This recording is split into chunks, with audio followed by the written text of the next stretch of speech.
সাকিবের বয়স ফাহিমের বয়সের দ্বিগুণ। 4 বছর পূর্বে সাকিবের বয়স ফাহিমের বয়সের 3 গুণ অপেক্ষা 6 বছর ছোট ছিল। 2 বছর পর তাদের বয়স কত হবে? এটা আমরা নির্ণয় করি। ফাহিমের বয়স ধরে নিলে আমরা 1 বছর, তাহলে সাকিবের বয়স হবে, সাকিবের বয়স x দ্বারা প্রকাশ করলাম, ফাহিমের বয়সের দ্বিগুণ 2 গুণ f অর্থাৎ ফাহিম অর্থাৎ 2x। এরপর 4 বছর পূর্বে প্রথমে ফাহিমের বয়স নির্ণয় করব, তারপর আমরা সাকিবের বয়স নির্ণয় করব। 4 বছর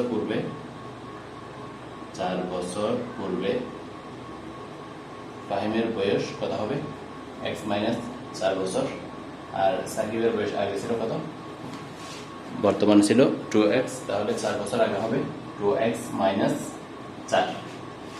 এখন আমরা কন্ডিশন বা শর্ত অ্যাপ্লাই করব। বলা হয়েছে কি সাকিবের বয়স ফাহিমের বয়সের 3 গুণ অপেক্ষা 6 বছর ছোট ছিল বা 6 বছর কম। প্রথমে আমরা লিখে নিই সাকিবের বয়স কত? 2x minus 4। তারপর ফাহিমের বয়স কোনটা? x মাইনাস 4 লিখলাম। ফাহিমের বয়সের 3 গুণ, তাহলে ফাহিমের বয়সের সাথে 3 গুণ করলাম।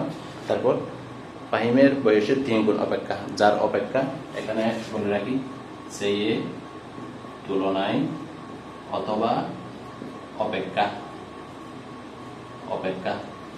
এই 3টা শব্দ যার পাশে থাকবে তার পাশে আমরা সংখ্যাটা উল্লেখ করব। সেই তুলনায় অথবা অপেক্ষা, এই 3টা শব্দ যার পাশে থাকবে তার পাশে আমরা সংখ্যাটা যোগ বিয়োগ করব। বড় থাকলে আমরা যোগ করব, ছোট থাকলে বা কম থাকলে আমরা বিয়োগ করব। এখানে কি আছে?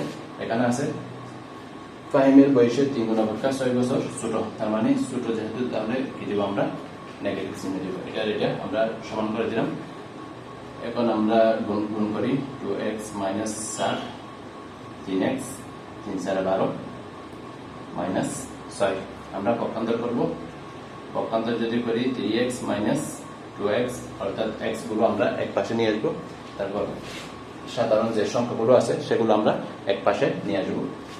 অতএব আমরা পাই এটা এই পাশে যদি চলে আসে আমরা পাই এখানে আছে মাইনাস 18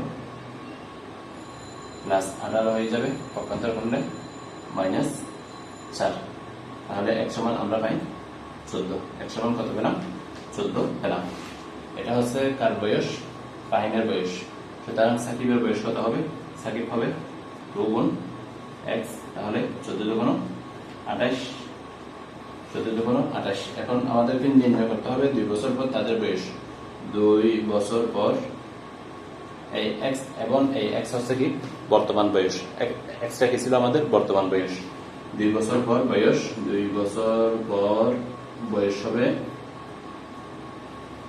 ফাহিমের সাথে আমরা 2 যোগ করব, তাহলে কত হয়? 16 হবে, 16। তারপর সাকিবের সাথে আমরা 2 যোগ করব, আমরা কত পেলাম? 30 পেয়ে গেলাম।